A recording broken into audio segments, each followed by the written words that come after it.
Hi, it's Tuesday night. It's 6:30, so it's time for What We're Reading. If you notice we have silly hats on, it's because tonight it is my great privilege to talk to Maria Page, librarian from Grandville. Maria and I often do Katie Ale book clubs together. So we go to breweries.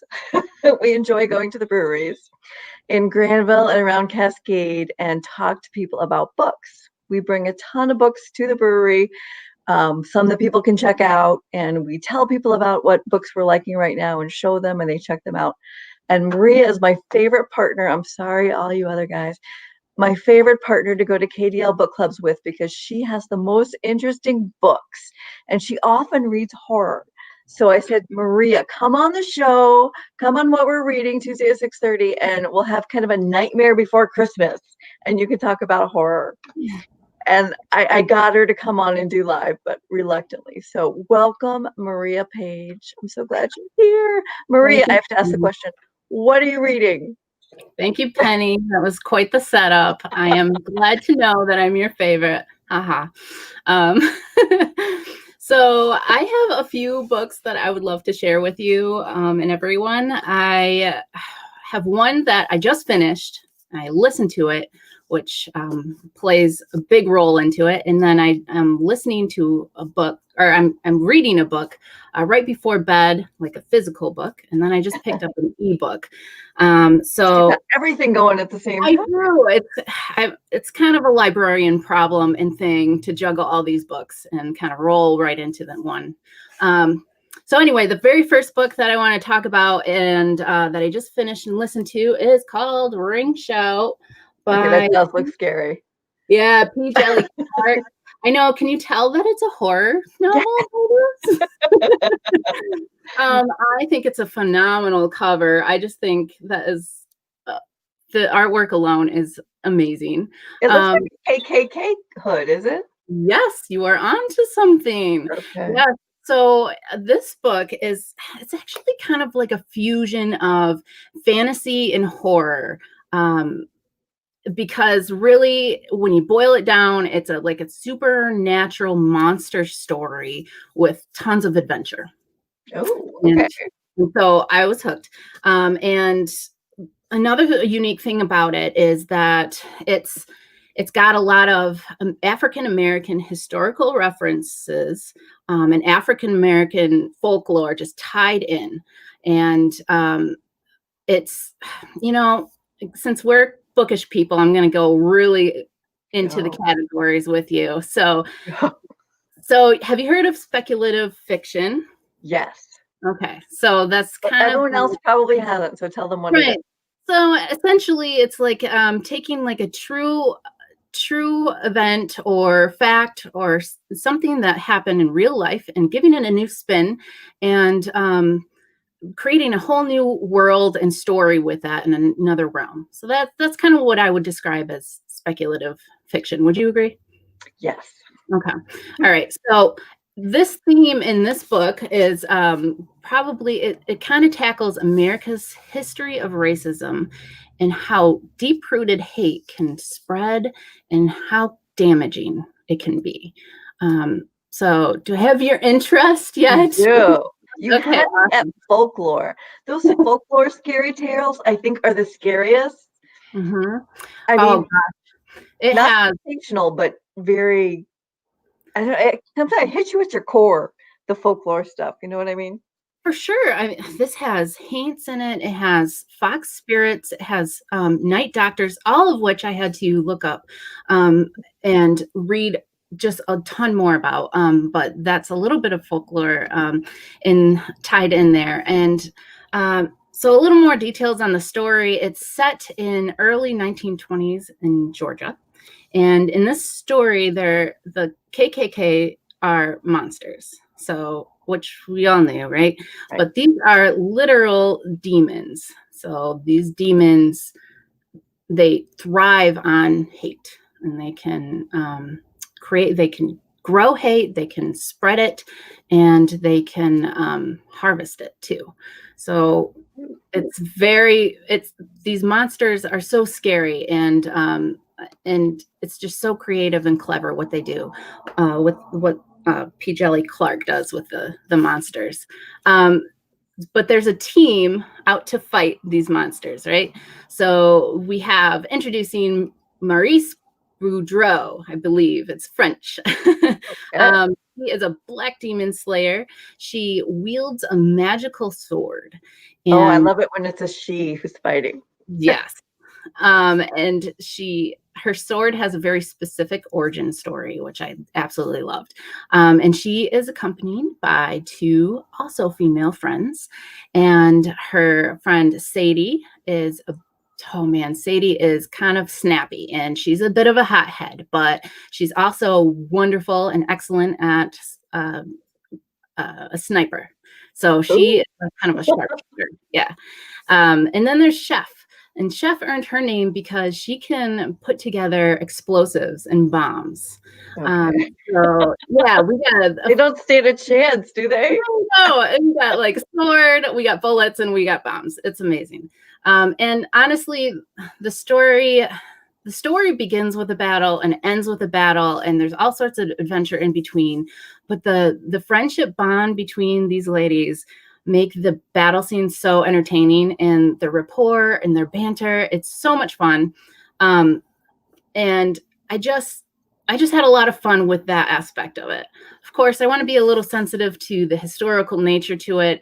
There's so much that is said within, again, America's history of racism, and I feel like it was just done in a very clever and professional way, and it's just creative fiction that I just really it hit all my boxes.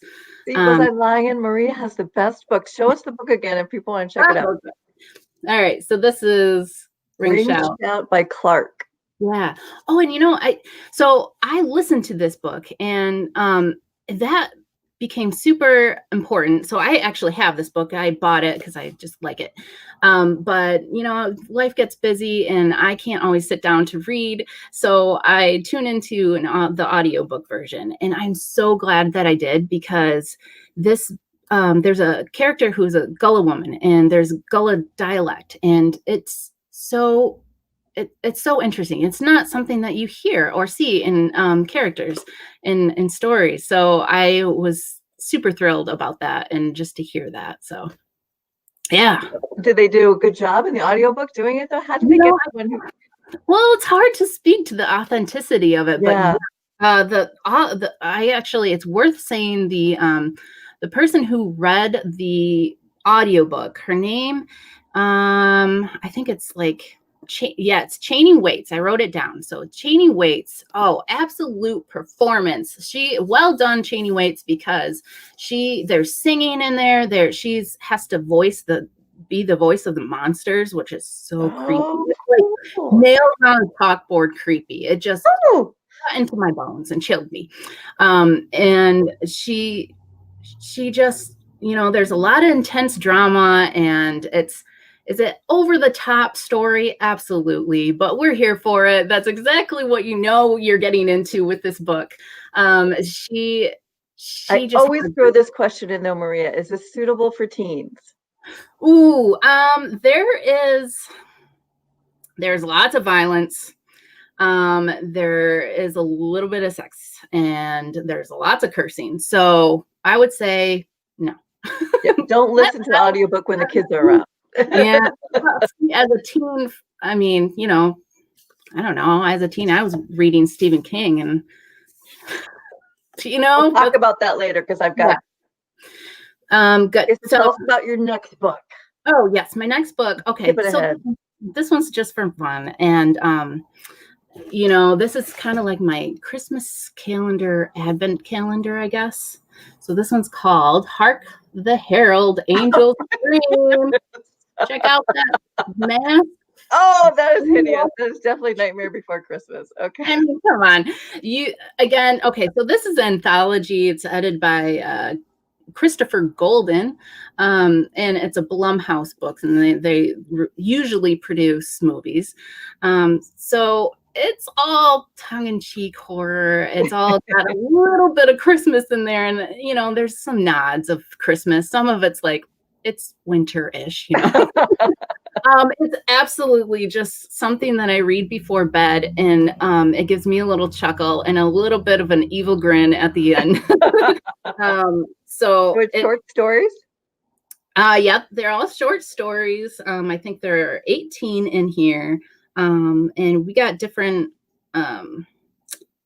authors such as Scott Smith, who wrote The Ruins, Kelly Armstrong, Josh Malerman, and I don't know, Joe Lansdale.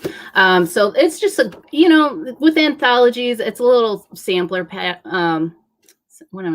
sampler platter of different stories. Some of them work, a lot of them are just for funsies, and so that's the book that I was I think it's a great time for that kind of short fiction right now, because it's hard to concentrate on a story for the long haul. That's exactly why I picked that out. So it's just kind of those the short stories that work for me right now in the Christmas and busy season. Okay, say hi to Betsy, who just commented, my to read pile got longer. Thanks, ladies. Hi, Betsy. I hope it's a Betsy I know. It is. I think she's a zombie fan, if I remember. And then there was one other book that I wanted to mention, because so you mentioned Stephen King, right? I did. So this book, and I haven't read too much about it, and this I'm gonna have to show you off my phone. Can you read that? It's called You Should Have Left. You Should Have Left by Daniel Kelman. Okay, that sounds scary. Although the graphic isn't as bad as the other two. Yeah. But if you look into it, there's a little bit of a symbol in there, I think. Basically, this book, I just started it because it's also a novella, right? This is the theme of short horror fiction. And this is giving me some like Jack Torrance vibes. Like The Shining. Yeah, Stephen King, The Shining side. It follows a screenwriter who is going to like a remote house cabin with his family, so that he can follow up, like write a screenplay on something that was very successful. So he's writing a sequel, and so horror trope number one, they're going to a remote location, and of course, all sorts of things could happen in there. There's also some tension going on between the husband and wife. There's a young child there too. So that's why it reminds me of The Shining. But also it also feels like it could be haunted, like the house or cabin, the place, because there's strange things that are happening, and something is just off. So I am finding this book so far to be very atmospheric and creepy. If you've ever heard of or read The House of Leaves, I have not. It's kind of it's its own big tomb of a novel, but it's kind of giving me those vibes where the house could be its own character, let's say, or maybe it's haunted. I don't know. There's so much. It's told through journal entries, and so I feel like it's already a little unreliable. And yeah, I'm having fun with that too. So I just started that though, so it could be a disaster. I don't know. So I'm going to throw you a curveball, because I didn't tell you I was going to do this, but you recommended a book in one of our KDL events. I keep postponing the hold because I've got too many other things to read, but it's on and I can't wait to get to it. Mexican Gothic. Ooh, Mexican Gothic. Yeah. That's on a lot of best of 2020 lists that I've been seeing lately. I'm happy to see it and get the hype. To be honest, I wasn't sure about it because I was looking for like a nice gothic-y kind of haunted house story, and it kind of felt like that at first. And then it started, it kind of just slowed down. There's a slow buildup to the climax, but when it gets weird, oh man, it goes all in, and it's amazing. Like I just, my mind was blown with that story. But you should definitely get to that. Oh, geez. And that's by Sylvia Moreno Garcia. Yes. Yes. I haven't actually, yeah, it's been a while since, but that's a good one. That's a great one just to read during the cold months, because it involves going into a large mansion, and there's some characters who you definitely cannot trust, and there's a woman who's just kind of trying to look out for her cousin, and she feels very much alone, but oh man, she's a good character. I don't know. There's so much that I could say about, but that's also one that I don't like to talk about. You just go in and experience. You don't want to give too much away. Okay. Check it out though. Mexican Gothic. Now do a rundown of all the books you talk about again. I like to do this at the end. So there was Ring Shout. Ring Shout.